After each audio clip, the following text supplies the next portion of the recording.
being able as people to say, we can do this for ourselves. It's not something the market is delivering. It's not something governments or anybody from outside can come and sort out for us. It's a problem, and a solution is within our own hands. Hello and welcome to the For the Region podcast. I'm Dawn Lyle from For the Region. This is the space where we talk to the people driving positive change across South West Wales and across Wales. Today, I'm really excited to be bringing together a conversation on the topic of land reform in Wales. And this is a conversation that started, for me at least, at the Wellbeing Economy Festival of Ideas recently, where a small group of organisations came together to host a breakout discussion on the topic of land reform in Wales.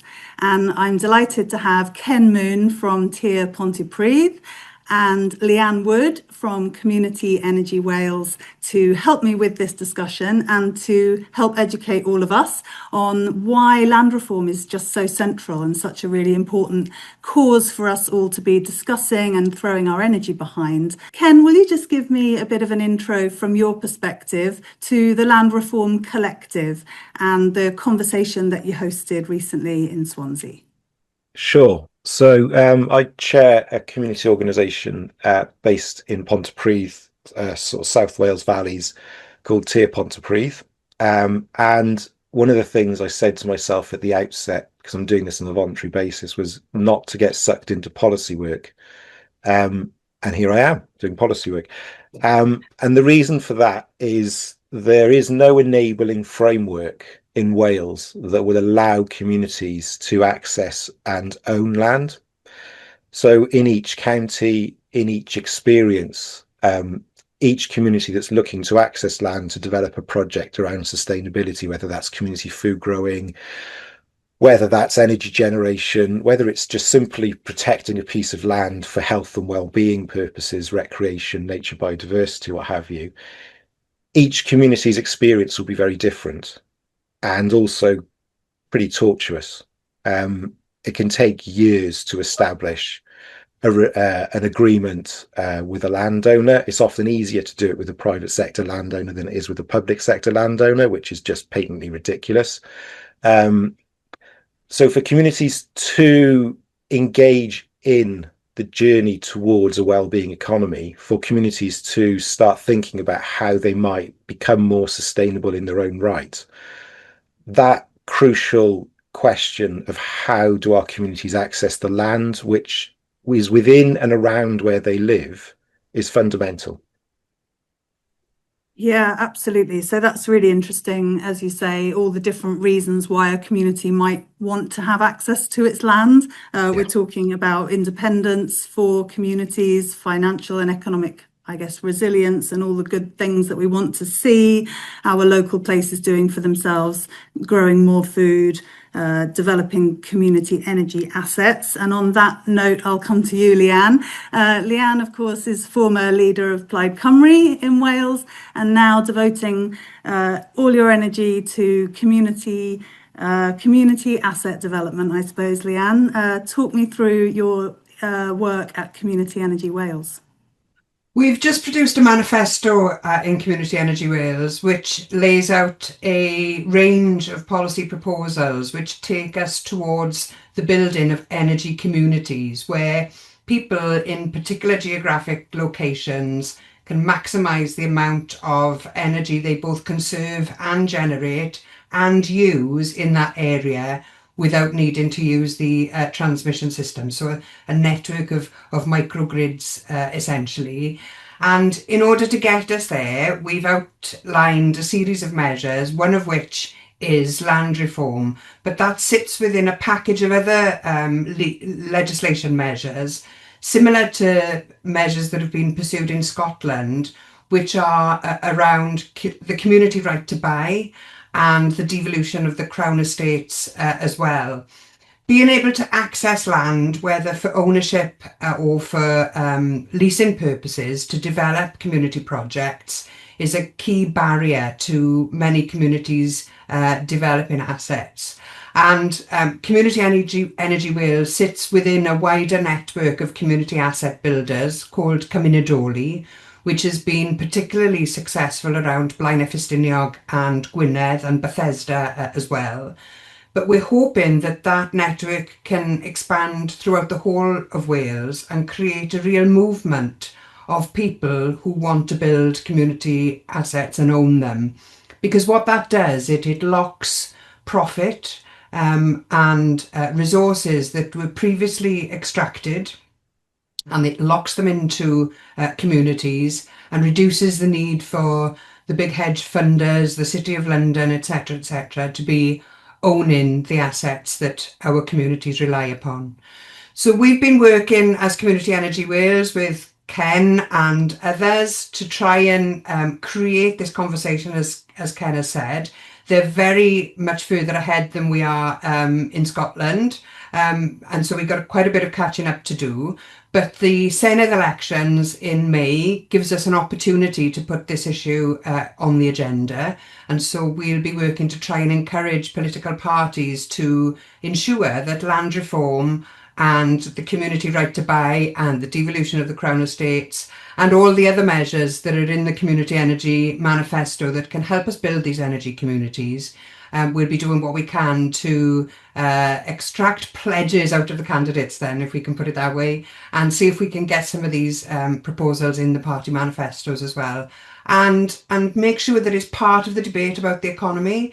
The concern from many of us is that the Senedd elections will be fought on a very small range of topics and issues. And we want to broaden that out as wide as possible to not only talk about land reform, but community ownership and the agency that that brings, the opportunities for an alternative way of doing economics and politics and democracy at a local level. There's potentially some great excitement in this movement. And if we can inspire others to feel about this the way that some of us do, then I think we could get quite far. It's exciting to think that something so fundamental as community access to land and ownership of assets could be within reach, and to look at what's happening in Scotland, as you have said. And if there is a political opportunity coming up, that is exciting to think that we could come together across different movements, as you've described, and argue for this. Ken, can you talk a little bit more about that journey from a community perspective, and what are the changes that will really empower communities? What are the real blockages and barriers now? Sure. Okay, so something that we know is on the agenda coming into the election is the community right to buy. And what we see happen very often, and we see this happen with public land and private. So from within our community, often the first we'll hear about a piece of land being on the market is when it's on the market.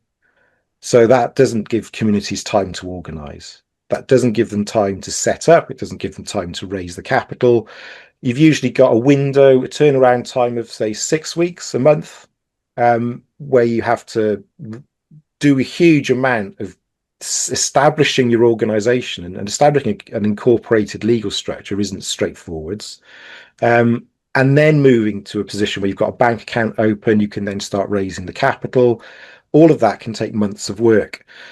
So, and that's why Tir Pontypridd exists, because we've seen this happen on multiple occasions. We thought, right, if we can establish our organisation so that we're ahead of the game, when land comes on the market, we're in a position to move on it. So it's not only about having a community right to buy in place in legislation, it's having an entire framework of support so that communities can be supported to set up and become established. And then when land comes to the market, if a community values that piece of land, they can put their hands up and say, right, okay, can we pause this sale? Can we put this on hold, give ourselves time to organise, and then come back to you when we're ready to make the purchase? And that's what happens in Scotland. There's a registry of land that's important to the community, and the community can put areas that are important and special to them. And that might simply be somewhere where people go for a walk. It might be the place where most of the community go walking once or twice a week just for their health and well-being. that might be the value. It might not be for anything else. That might be the be all and end all of it. But for a lot of communities, especially if that's their only green space, that's critical, and the value of that is huge. Post World War II, there were debates within the UK Parliament to establish this kind of process, this kind of right of access to land, and it came down to the wire, and in the end, it didn't go through. What we ended up with was national parks, and national parks was the kind of almost the compensation for not having a national health service that was about access to land. So what we ended up with was a crisis intervention health service, not a how do we help people be healthy service. And what we're saying now is, okay, if we want a wellbeing economy, if we want sustainable communities, we need to now look at land as a key element within a wellbeing economy, and having that access is crucial. Yeah, as one of our key assets, really, land is a key asset, and it's a key driver for our well-being and for the well-being of future generations. And protecting that asset and understanding who owns it, who has the power over that land, and rebalancing that power. Leanne, tell me a little bit about the conversation that you guys hosted in Swansea, and I suppose the key talking points from that debate. And what stood out for you as the key take-home messages from the breakout discussion that you had? It was a wide-ranging discussion, and as Ken was speaking then, I was reminded of one woman's contribution. She was from Powys, and she was asking us about NHS land around an old hospital that wasn't making the full use of the land that it was around. And how, as Ken said, how can we make it easy and simple and straightforward for communities like that to say, here's a piece of land, it's in public ownership, we should be able to have a negotiation with that public owner and do something with our land, whatever it is. And in that particular case, they wanted to develop some community energy assets. It's nigh on impossible to do, and finding a framework, as Ken has said, which is something I think that this legislation could provide. It isn't just about the right to access, it is about being able to access finance quickly. There may be questions around bridging finance, for example, if you wanted to purchase a piece of land. It's creating a level playing field, isn't it, between the community and the corporate landowners who can swiftly move in when an auction takes place. They've got the money there up front, and they've got the teams of lawyers. So creating that level playing field for communities to be able to compete equally with those big land purchasers is crucial. It's not going to solve all the problems. There will still be a need to raise funds. There will still be a need to bring people together and form boards and committees and trustees and people willing to open bank accounts. And that's a massive challenge. Let's not pretend that's easy either. But creating a framework where all of this could sit is something we don't have at the moment. So it's making the whole thing nigh on impossible. Hi, James. I think the important thing too, before we bring James in, is we mentioned the Crown Estate in passing. In Scotland, the Scottish government having control over the Crown Estate was crucial to them being able to set up and support the establishment of a community land rights framework. So the income from the Crown Estate has helped to finance the support programme that's in place for communities. So I think at the moment what's happening in Wales is we're seeing work around the Crown Estate happening. We're seeing work around community right to buy happening. And what we're not seeing is a coherent framework that brings the two things together. And that's really what we're asking for in terms of a land rights conversation or a land reform conversation. What is it that's needed in Wales? What are farmers looking for? What are communities looking for, whether they're rural or urban? What do we want to see happen?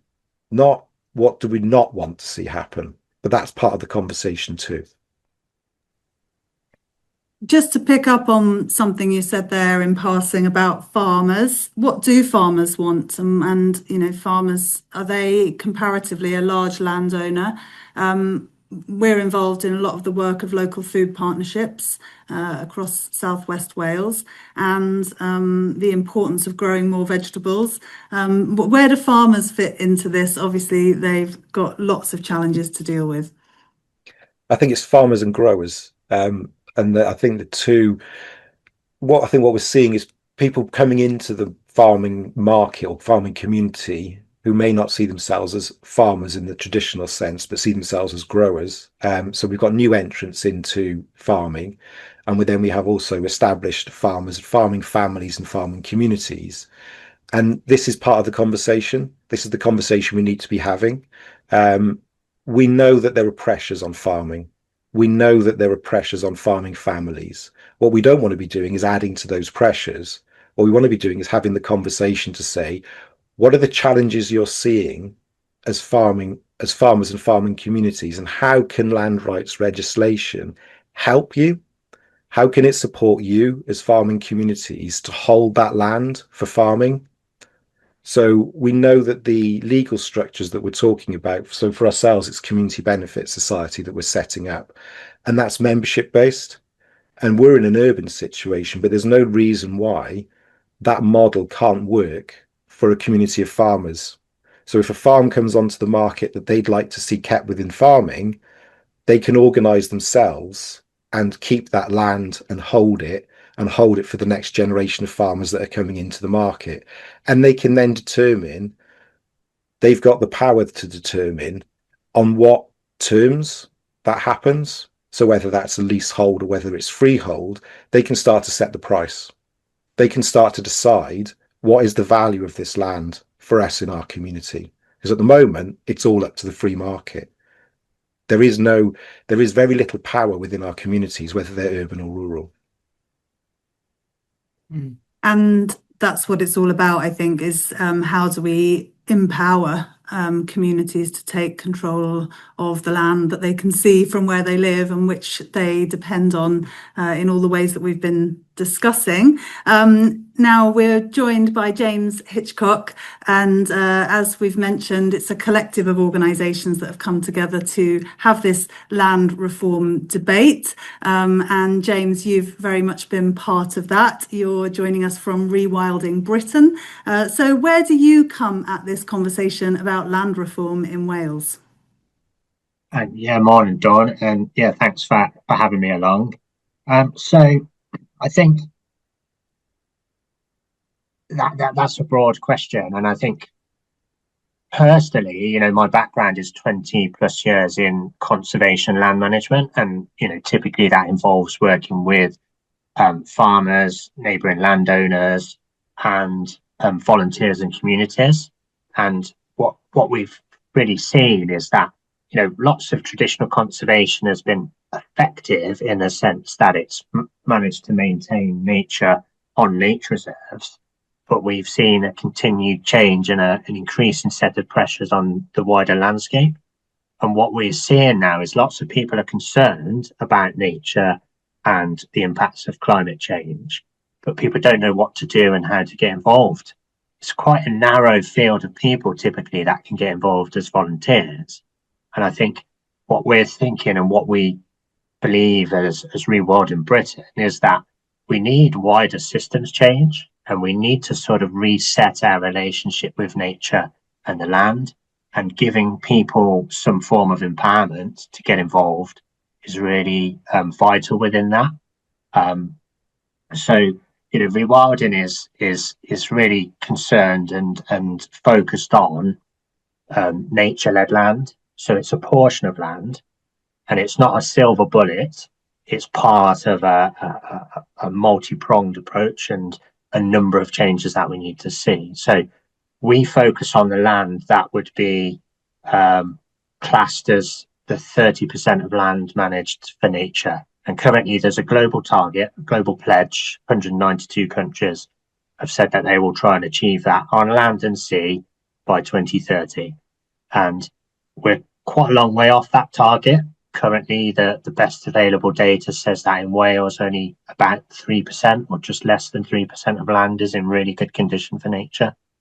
And that's backed up by last week's Natural Resources Wales report that shows that I think of nearly 3,000 recorded species in Wales, like half are very geographically restricted and are just on those bits of nature reserve land.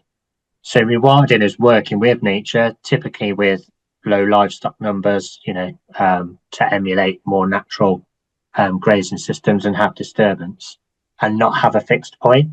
So not rather than having a hay meadow where you want a certain amount of orchids and a certain plant community in perpetuity with no weeds, you want a complicated and evolving system of scrub and grassland and open water, restored peat and free living rivers.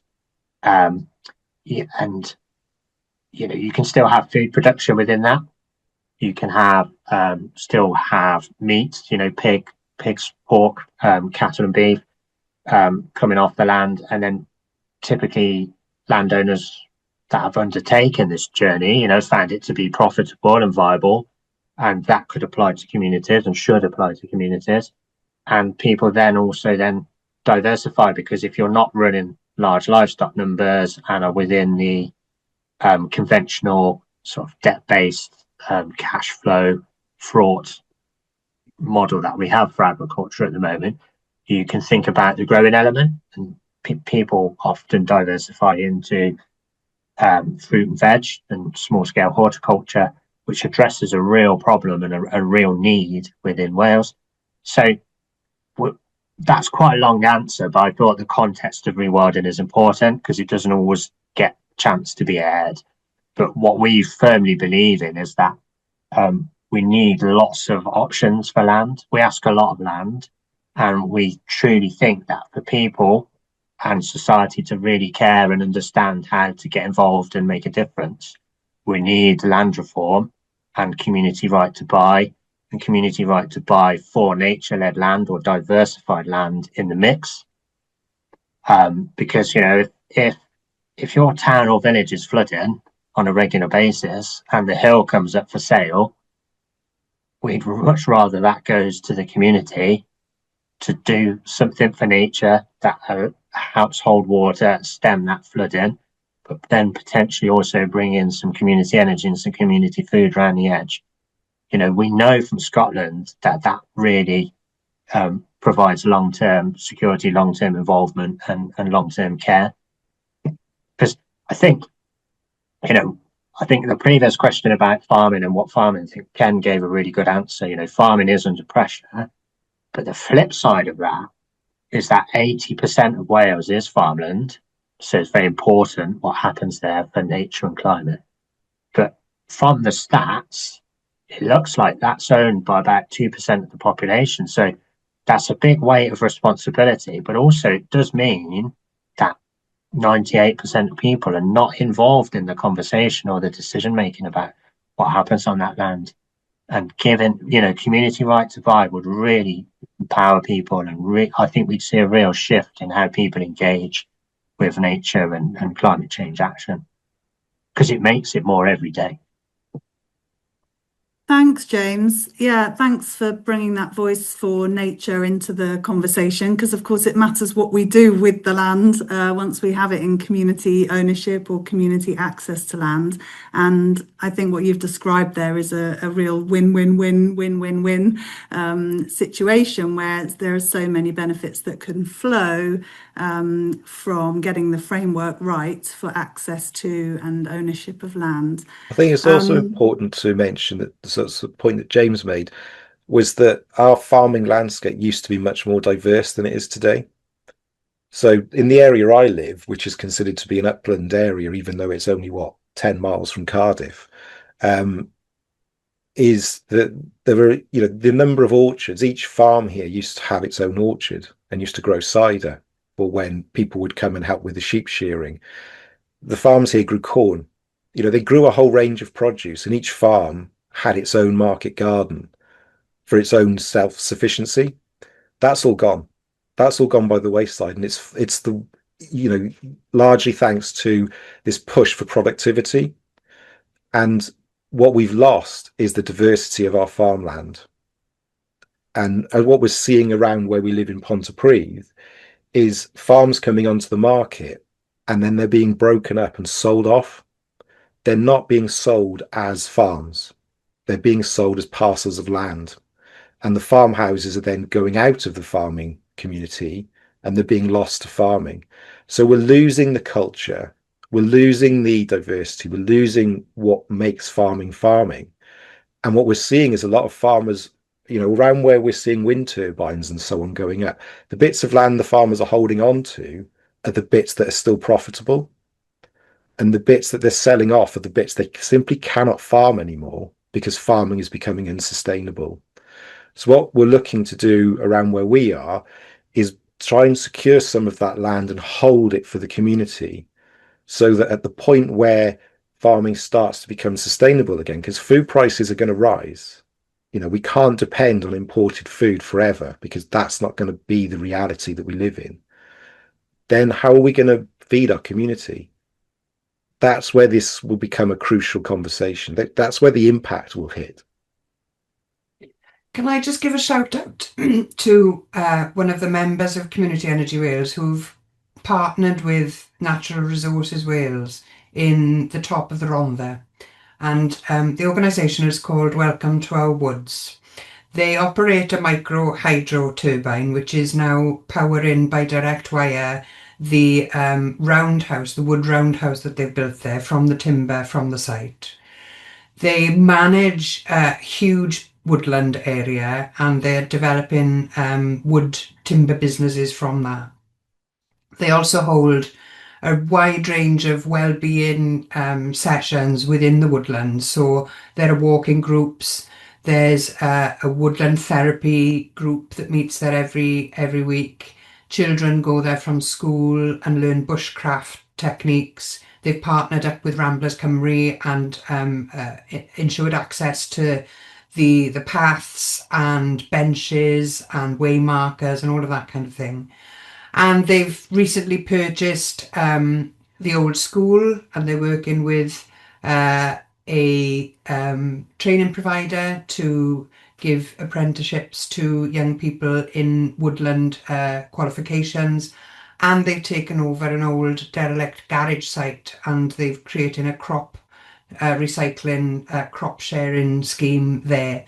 So all in all, and they do other things as well. I've not mentioned everything at all, but the point being that they've got access to public land through a partnership with NRW. It's a long lease, it's not ownership, but they're working with a public body to make best use of public land from a community perspective. They've got fantastic ideas around creating tourism opportunities, mountain bike trails, camping in the woods, all of that kind of thing as well. So if they do manage to develop some of those plans, it's going to go from strength to strength. But there are other organisations doing similar things in all parts of Wales, maybe not to that extent, maybe not exactly what Welcome to Our Woods are doing, but all of those organisations need a bit of a boost and a bit of a help and a bit of a some kind of support from government, from local authorities, and they're getting some. I'm not saying that it doesn't exist, but there isn't that comprehensive strategy or framework to enable communities to do this in an easy way, and that's what we need. I mean, the team in Welcome to Our Woods have been establishing that there for more than 20 years. And they've got to this point now, and they still got a long way to go. So making it easy for people, and then, the well-being that comes out of that for people by coming together, working with other people, achieving something for the community, is priceless. It really is priceless. Yeah, I think the Welcome to Woods are an excellent example. And they're a really good example of what can be achieved despite the support that's available. And despite the framework that doesn't exist yet. And like you say, it's taken them 10 years just to get to that point of agreement. It shouldn't take 10 years. 3 years would be a reasonable amount of time to negotiate something as comprehensive as what Welcome to Our Woods have envisaged for their whole community.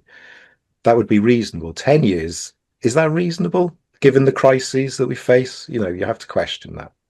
I think as well, if I can build on them, I think Welcome to was the first time I met them, they said, you know, South Wales is often not expressed in the land-based conversation because the valley there is completely surrounded by public land. You know, the former coal tips were planted up, so it's not a conventional farm landscape.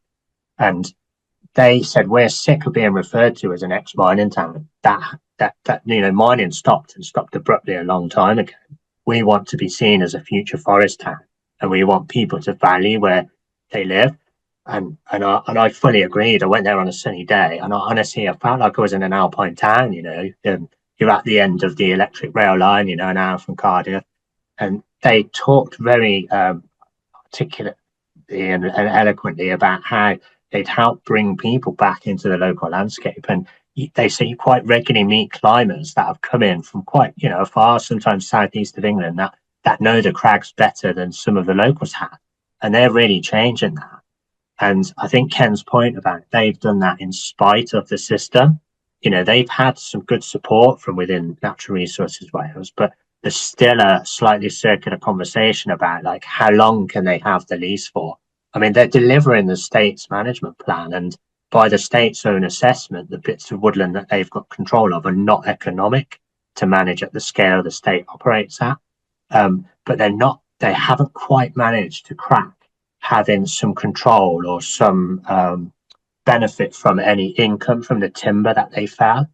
And if they did that or had that, they'd then be able to start running apprenticeships. They'd then be able to start running a sawmill, small scale sawmill. And, you know, Wales has got brilliant ideas and brilliant initiatives, you know, and you've got self-build houses and timber frame kit houses already in circulation. If that community could do that, you could have a model that effectively is a blueprint for a lot of those valleys and parts of North Wales, where you could have effectively like a part of the local economy driven by nature recovery and green land-based work. And, you know, all of those associated benefits and fringe industries come from that. And I feel like that would fit within what I see as like Wales' psyche of being creative and being determined. And it fits with a self-determined model as well, really well for me, because we're saying like, can't apply UK thinking, and nor do we want to.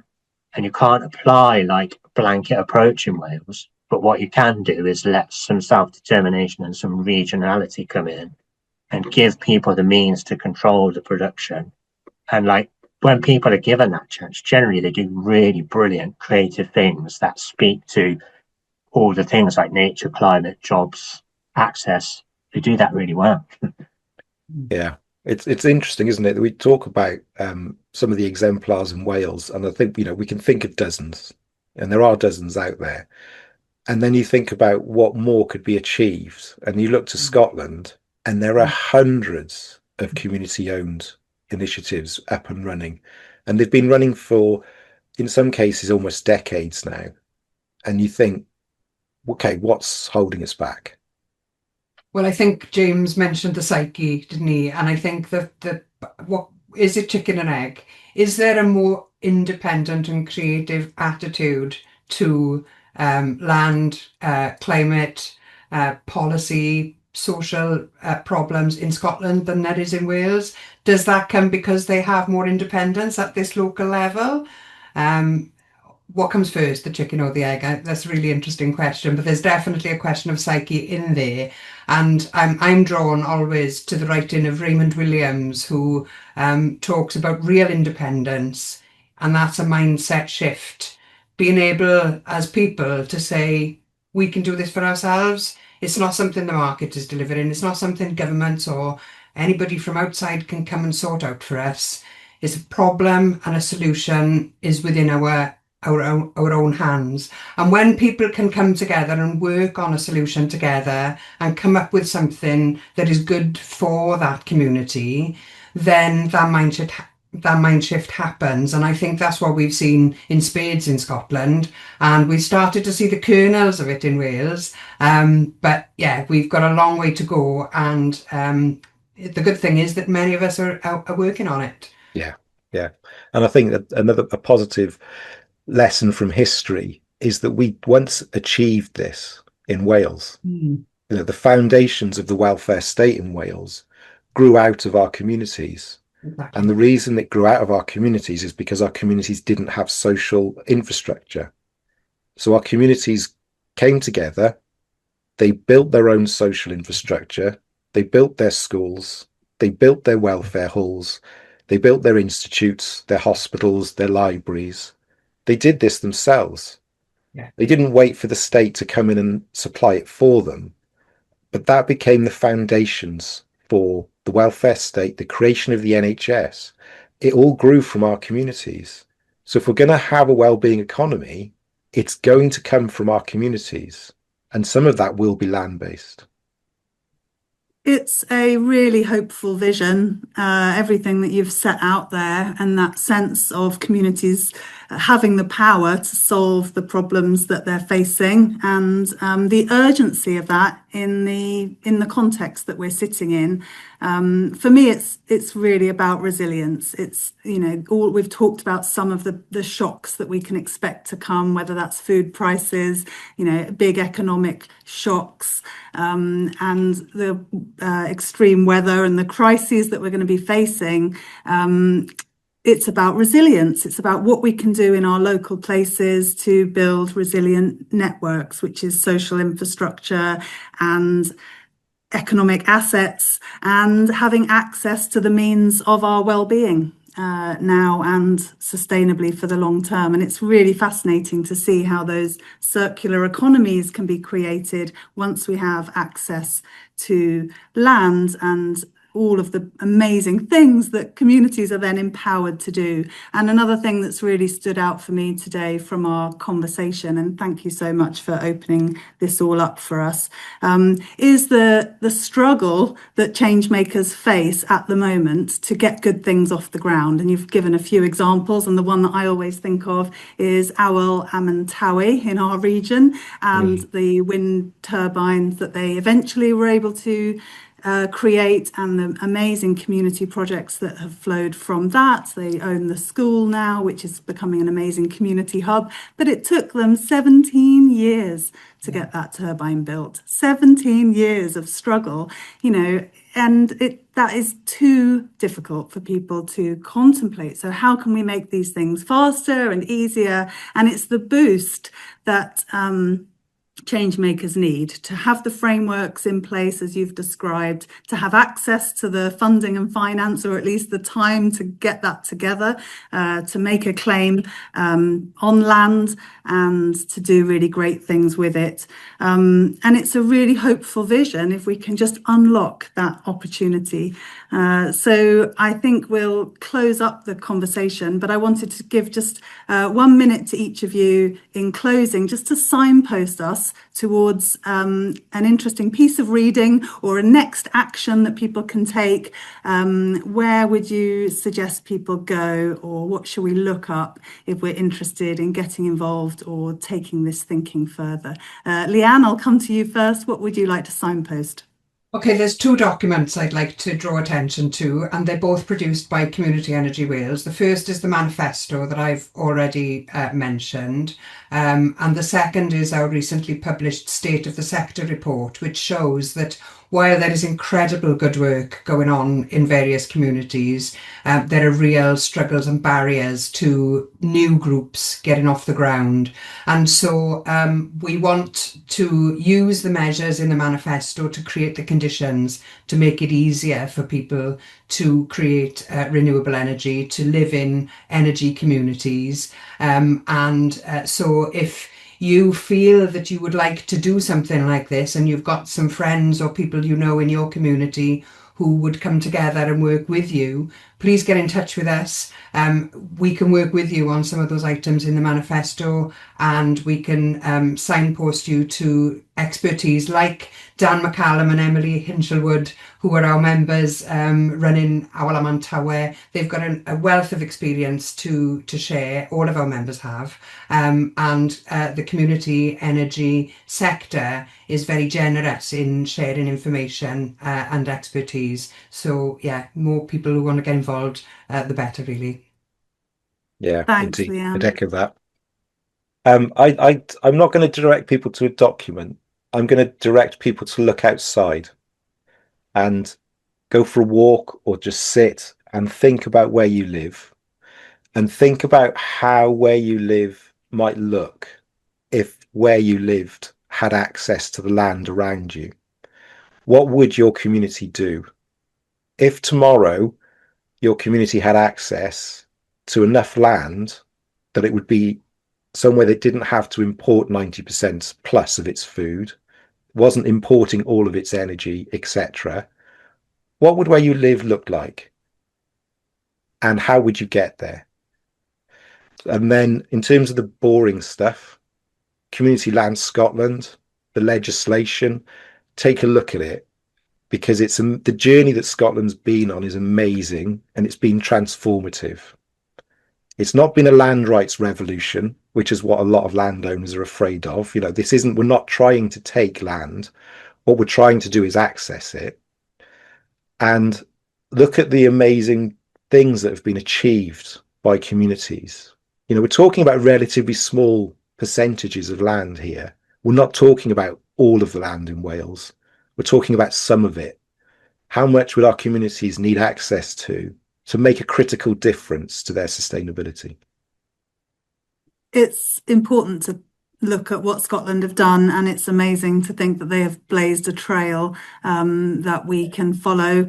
Scotland, of course, being part of the Wellbeing Economy government organisation alongside Wales, there are lots that we can learn from what they've already got in place there. Thank you, Ken, for reminding us just to step outside and take a breath and imagine what the future of our local places could be. James, I'm going to come to you for some closing thoughts, and where would you like to signpost people to next? Yeah.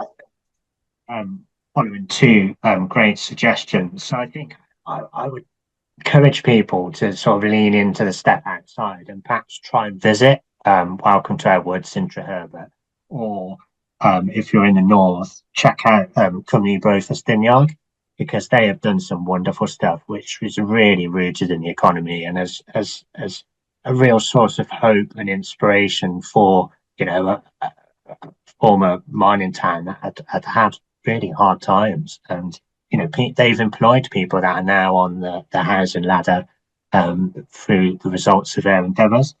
And then I think I would then encourage people, if they've got the time, to look at some of the community ownership work that's happened in Scotland. So community of Langholm bought 10,500 hectares of the Duke of Buccleuch, and they have set up the Taras Valley Nature Reserve. They've employed local people. They've taken properties back in hand, which they lease to the local community. Then they're looking at building live-work units.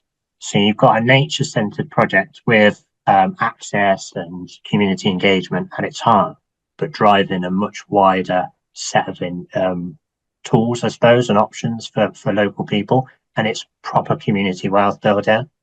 And then I'd say, if people really want to understand, you know, because there's a lot of negativity in the media, isn't there, and online. And, you know, like the modern world, parts of the modern world are set up to sort of drive you towards hopelessness. But so much has happened. You know, I heard a guy, Robin Alfred, say that at times of crisis, the future is built from the ideas that are lying around. And there are some brilliant ideas in Wales, and there are some brilliant initiatives. So check out Raymond Williams and some of his thinking. You know, Town and Country is a great book. And then Selwyn Williams as well, and, you know, his community sort of approach. And I think, you know, people can make a difference, and a small number of people working together can make a difference. So if this inspires you and the idea of land reform and proper deep land reform is engaging, I think, learn about it and then start asking questions for people that are in power and can make decisions locally. Because if we can get support for this, I don't think Wales will ever look back. I think wonderful stuff can and will happen. There's a phrase in Gymraeg which loosely translates to return to my trees. And what we're talking about now is return to our land. Our communities used to live in the landscape and they don't anymore. And we need to get back to that. But it's the question of how do we do that? Thanks so much all. Loads to think about there. Really enjoyed our conversation and hopefully we can keep in touch and continue to build this really important movement for Wales. Diolch yn fawr, Dawn.